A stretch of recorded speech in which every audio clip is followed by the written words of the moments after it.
So we're on page 2 with Aleph, the 5th line from the top.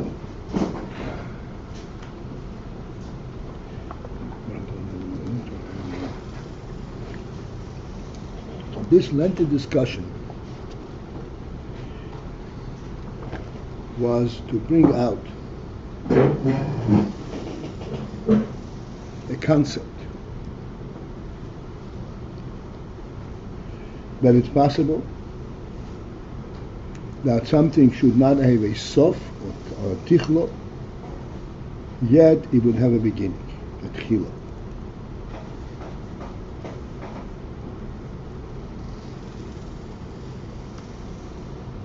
And of course, as we explained it, it is due to the fact that the Rotzoin Eliki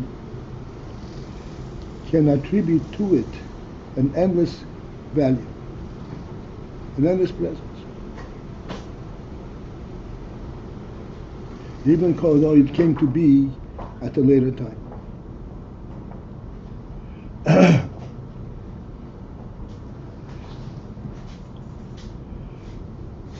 Let's continue at the end of that fourth line. V'chol she'ein tchila. However, the principle still states that kol she'ein tchila, anything that does not have a beginning, memele ein leisof, then it follows that ein leisof, that it does not have an end. We have to discuss this slightly because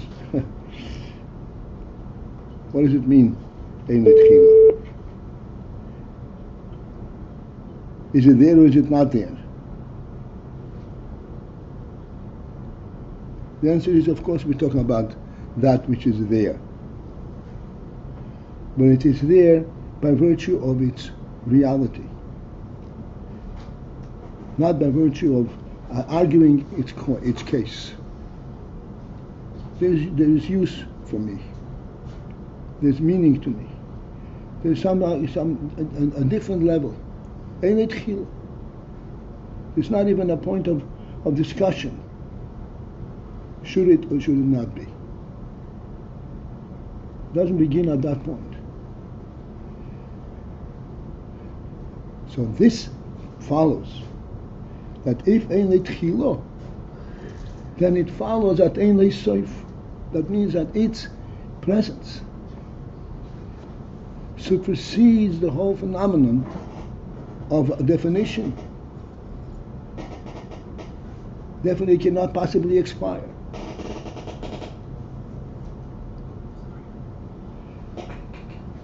Okay, I think we have a sufficient. V'im kein, okay, now we're on the 5th line. Ein leisof. This whole discussion is for the following point. V'im kein, therefore, im hoya hakavon, or properly apedikin should be im hoya hakavon al atzmusa yizborei. If the kavana would have been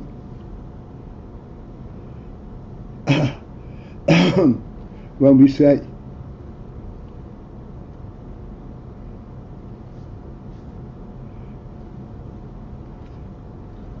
ein tchichlo, ein soif, ein soif.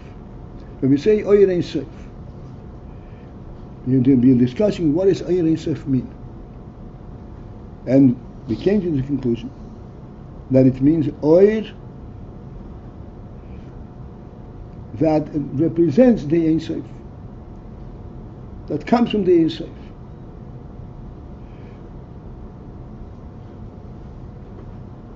So he says, if that is what it means,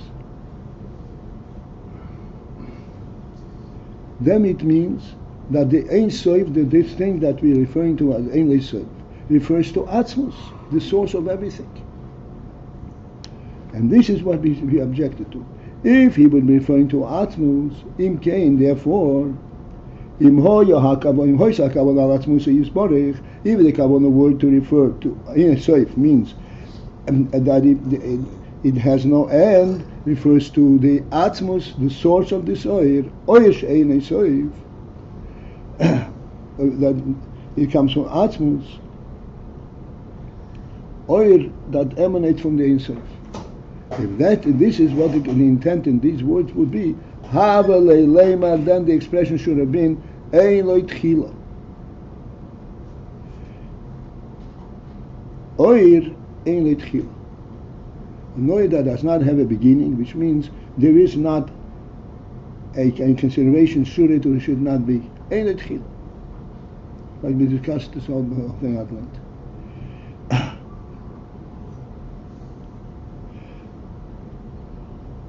And then we went into the details of this. Because if you say Ein Lei Soif, does not necessarily mean that it doesn't have a beginning. But Atzmus does not have a Tchila. Therefore, if you say Atzmus Ein Lei Soif, you're missing the point, an important point. Therefore, if the intent in this Ein Lei Soif were referring to the oil of Atzmus, then he should have said oir ein le tchila. Oir, that comes from that which is in the tchila. This is the conclusion of this whole long discussion.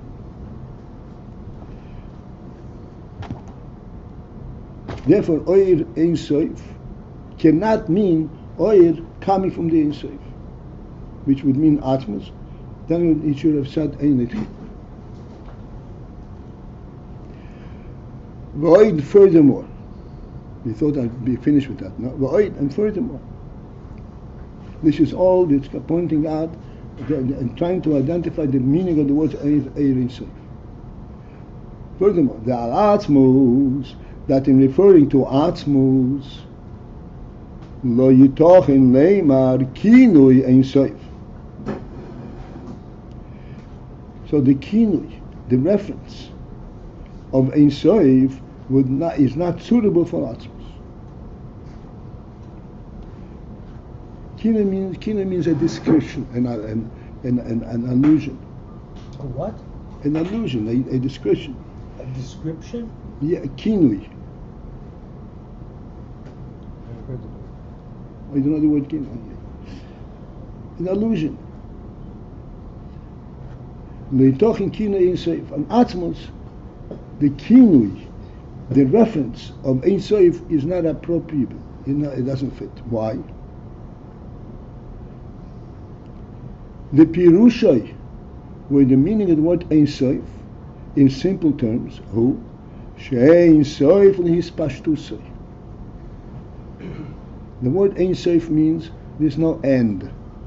The word it has no end means it goes indefinitely. It goes indefinitely. This means Ein Sof. It travels indefinitely? What? It travels indefinitely or exists indefinitely? However you translate it. Ein Sof means it goes indefinitely. Ein Sof is a very simple wordy term. It goes into no end. So so since you say Oir Ein Sof, so Ein Sof Pirusha means Ein Sof Vispashtu. There's no end to its spreading forth. Oir Ein Sof.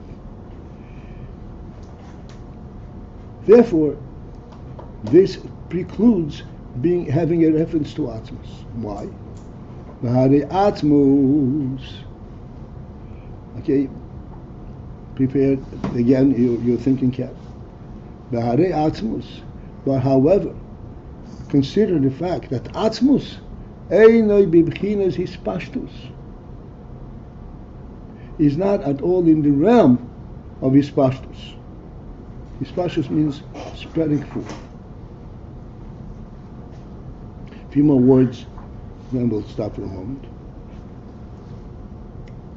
The whole atzmi einoi mispashet.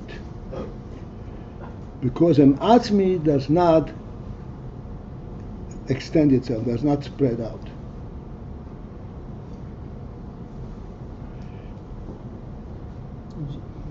You just said... Hold it. Atzmi einoi mispashet. What we are learning is not within the realm of your previous experience. So try to understand what we say. The whole Atma is Ein Mispashit. And Atma does not spread out. First of all, this demands that we should focus in the term of Atzmi.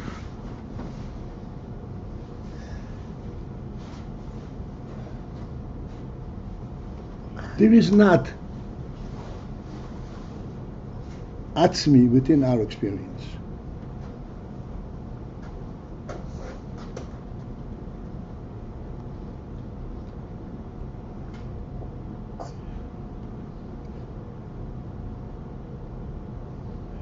Let's take a very simple means of approaching this. You have a light in this room.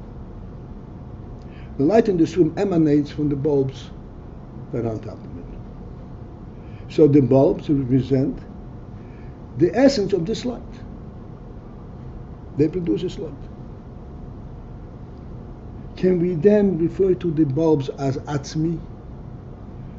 No. So we say no, the bulbs are not Atzmi. Why not? Because the light in the bulbs is produced as a result of some kind of a process. Okay, so now this gives us a certain demand and certain challenge. What does the word Atzmi mean? This is the essence of light. But he's not an Atzmi. He doesn't self-create. Atzmi means something that is self-created. The bulbs themselves are. Shmuel, please stop it. They're not essence of light. How are they essence? They're of the essence light? of this light that we have in this room. Yes. They're the essence of this light. This light comes from these bulbs. It comes from them, but they are not. But the light and the bulb are two separate entities. The light and the bulbs is illuminating our room. So therefore the source of this light is in the bulbs. This is the etzem. If you turn off the bulbs, there will be light, no light here. The minute you switch them on, there's light in the room. So therefore the bulbs are the etzem of this light. Are the essence of this light. That's an He's essence. That's an explaining essence. your point, and he's saying they're not Atzmi now. So just let him elaborate on it. He's saying they're not Atzmi. No, Shmuel does not want to get into this at all. That this is his stance. This is his stance. He wants to maintain a worldly view. I'm telling you again, conceptually, the bulbs are the essence of this light. Say that, refute that. It's obvious. It's obvious, It fine. doesn't require refutation. It's obvious. 1 second, if this is obvious, so what are you arguing for? So what are you arguing for? So what are you arguing for?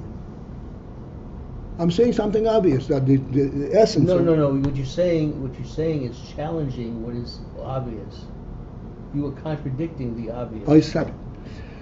So therefore, the etzem, this Shmuel, I discount you completely. You are just there to argue, to disrupt the class. This is your purpose. You're not trying to understand what we're learning here. You're not even attempting to understand.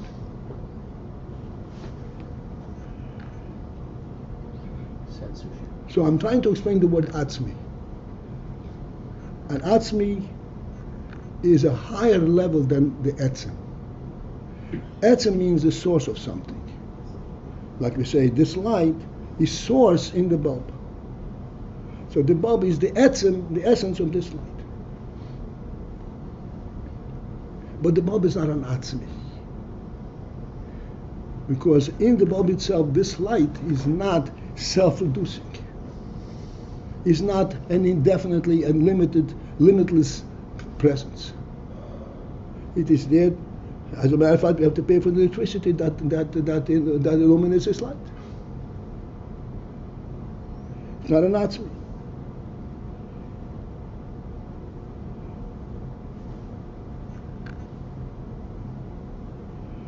So the Rebbe explains.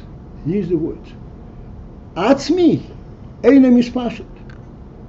Atzmi does not spread forth. Atzmi, it's very difficult for us even conceptually what it means. It's something. It's an etzem, but this etzem is not there on a functional level. The source of something, like the source of this light in the room, is the bulb. And atzmi is not a source of anything. Atzmi is that which is true for its own sake. It represents itself. It's not the primary source of light. It is what it is. It represents the truth, so to speak, the principal truth of this inyan. That's what Atzmi. Atzmi means something which is completely self-contained and self-defined and self-justified. There will be no justification for this bulb to be here if it doesn't produce light. There's no point. Why should there be a point? Why Why should the physical world have a justification? So therefore, this bulb is not an Atzmi. It is not, its value is not in its own presence. Its value is in its effect. Therefore, his pashas are appropriate. But an Atzmi does not have the infinite pashas. The Atzmi is not dependent on its effect. It is true to itself.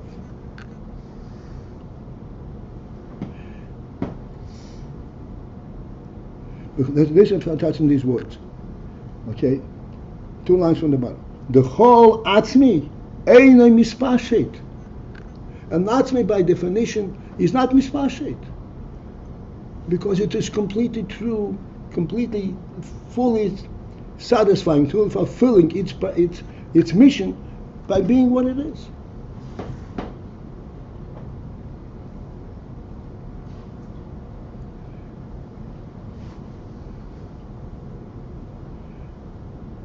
Let me see if I can take it a step further. If Shmuel were not here, I would not hesitate, but if Shmuel around here, it's impossible. Let's take it a step further.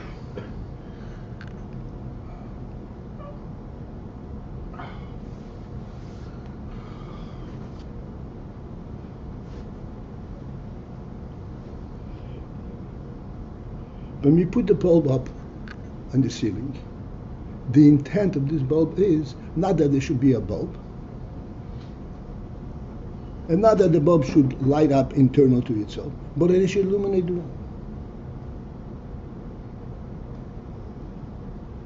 So even though the bulb is a source of light, but it's a source of light for illuminating the world, the room. Take a step further. An Atzmi is therefore because it is true to itself. This means Atzmi. Atzmi, okay, let me step back. The reason that we say that the bulb is in the ceiling in order to illuminate the room is because a human being put that bulb up. If a human being put that bulb up, he didn't put up the bulb so that there should be a bulb. He put up the bulb so that he, in the room, would benefit from this bulb. Therefore, there is, by definition, the infinite pashtus. Since the bulb was put there, it was put there with an intent and the reason, and therefore the reason is that you should be some pashtus. But the Atzmi is not put up by anyone. Atzmi put itself in. Because, and the reason it put itself in is because it is real to itself. Its own presence has a fundamental reality. So only that applies Therefore, to God. Only God is an object. Well, we're going to be alone already. Get out of here. No, I'm not going to go. You're not going to go, so shut up. What you're saying is just interrupting, nothing else. So answer the question. There's no question. Doesn't I don't hear your questions. Because your question is there just to disrupt. Your question is there just to prove that you can disrupt. No, not. Yes, it is. It is. You're only trying to disrupt. You're not even trying to understand what I'm saying. You're not even attempting to understand. Shmuley, you're not even attempting to understand what I'm saying. You said many times that you understand better than everybody else. So finished. Impossible to continue with this kind of an entity here. So, Atzmi is enemy special because Atzmi was not put up there with some kind of intent. Atzmi is because it is true in itself. Therefore, there is no hispashtus. The whole Atzmi is an interesting word. Kol atzmi, any atzmi is ein mispashet. Why ein mispashet? Because it is not there functionally. These are defined by functionality. It is what it is. Therefore,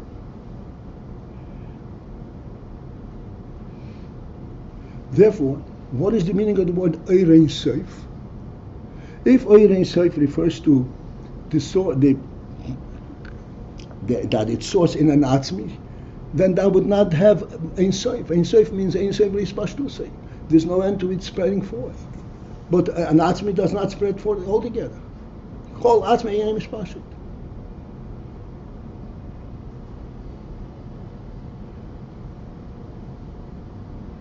Because atzma is in the beginning, b'chol atzma ein mispashet.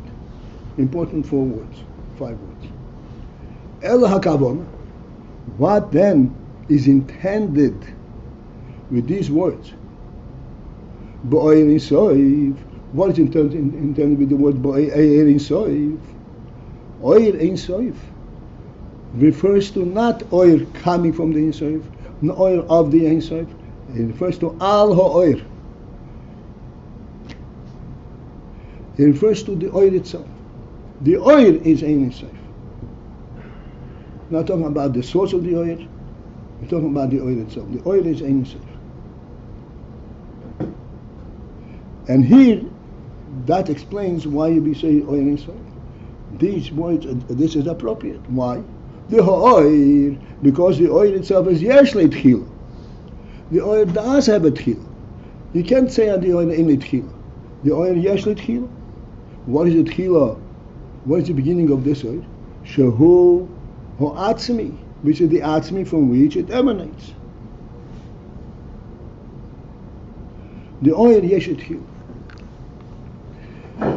I'd like to elaborate on this a little bit.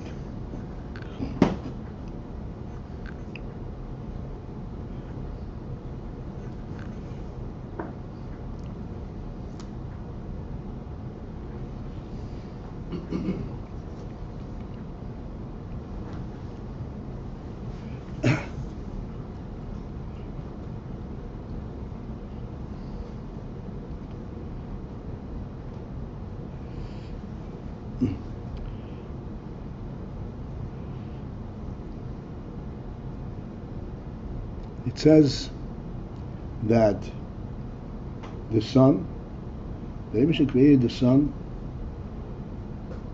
to illuminate the world. So it's explained in Chassidus that the sun is a unique creature. It does not generate light. It illuminates the world not by generating light. It illuminates the world by its very presence. The expression in Chassidus says that the sun is an etzem behiri. Etzem behiri. A bright essence. And this bright essence, the minute it appears, wherever it appears, it takes over the entire environment.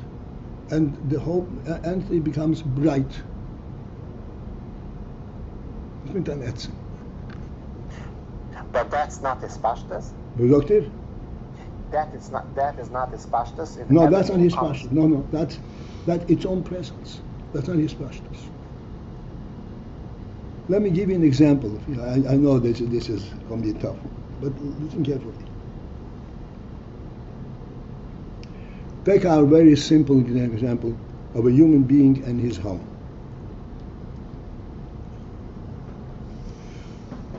And we said, the human being is present throughout his whole home. However this home is, however large a home is, he's present everywhere. What brings how is he present there? He may own a home that is 50 stories high. There may be rooms in there that he never visited. Is he present there or is he not present? He's present there. By virtue of the reality of his presence. Not because he affects it and he's inspashit there.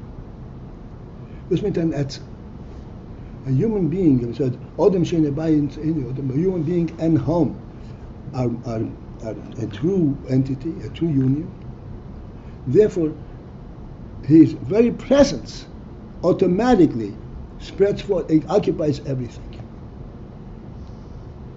Like I gave you the example, and everybody understood this, that if you have a home, no matter how large a home is, and somebody climbs into the attic of this home that you never saw that there is, you didn't know there is an attic, and he establishes dwelling there, and you find out about it, what would you do? You say, okay, you can stay, you're not bothering me, or you would say, get out of here. Of course you'll vacate him. Why? He's not interfering with your activity. Because he's actually stepping on your head.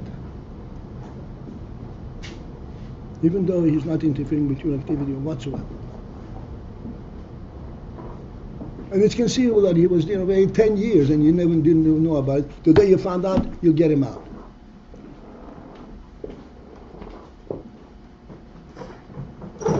Because this is the principle of an etzem. The atzmi, so the human being is present in every crack and crevice of the home. Automatically. Because a home is a reality for the human being.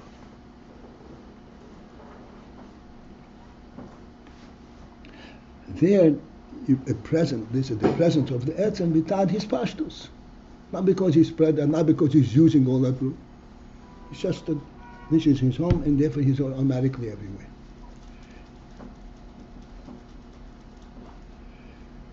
Atzmi, by definition, is not mispashut. It is where it is, and its presence is everywhere, wherever he belongs. Which presence? Not the his pashtus, but the actual presence. Therefore, if you say Oyer Ein Sof, when Oyer Ein Sof means the Oyer is Ein Sof, this means it's mispashet indefinitely. Therefore, it would not be referring to this that the source of this Oyer is Natzmi, because a Natzmi is not mispashet.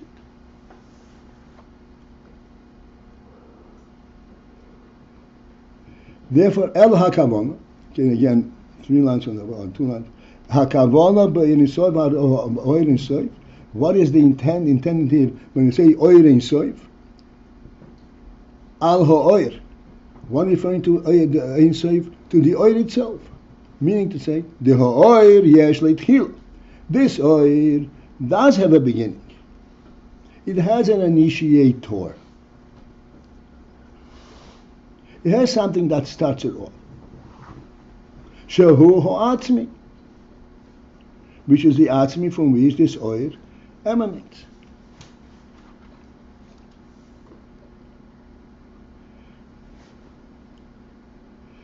Here's where I stopped for a moment and explained what is the oil that emanates from this atzmi. Hu atzmi. This is not a spreading forth. This is not, like I say, the human being occupies this house because he uses every room in it.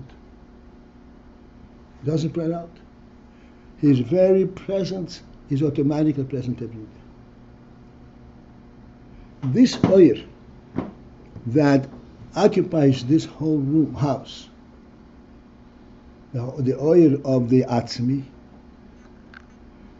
the word oyer over here is a completely different influence of light that spreads forth.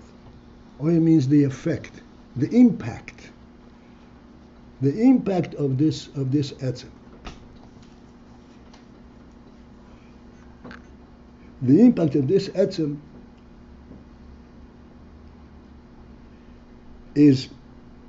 has these 2 points. On the one hand, yesh leitchila. It has a beginning. It is the presence of the etzem that creates that there should be this oyer.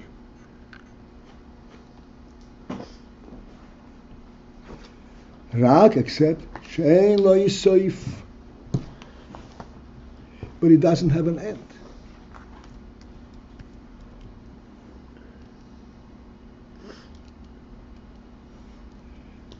What does it mean it has no end? Liyoisoi, here these words you need to understand because we are very young.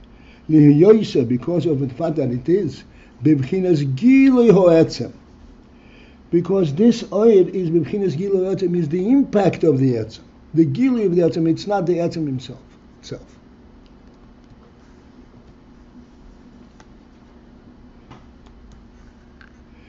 Shekmoi hoetzem.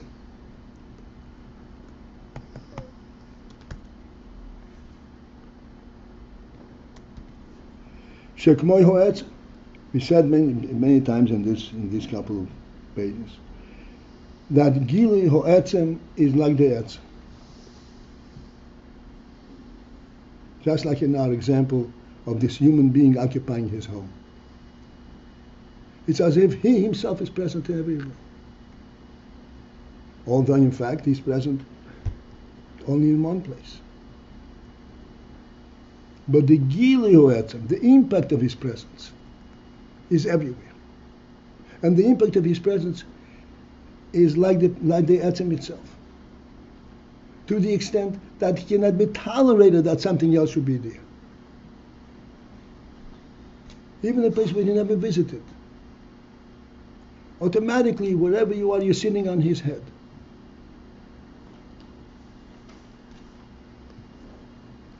So what does it mean, ayin lo soif? By the etzem we say there is no ispashtus. So why do we say, if it's k'moy etzem, why do we refer to it as ayin soif? Because this is only, this is the gilui ha'etzem, shekmoy ha'etzem. And this inyan that is a gilui, this is the hispashtus of the oil of the etzem. Because a gilui is not, it is a moy ha'etzem, but it's not the etzem.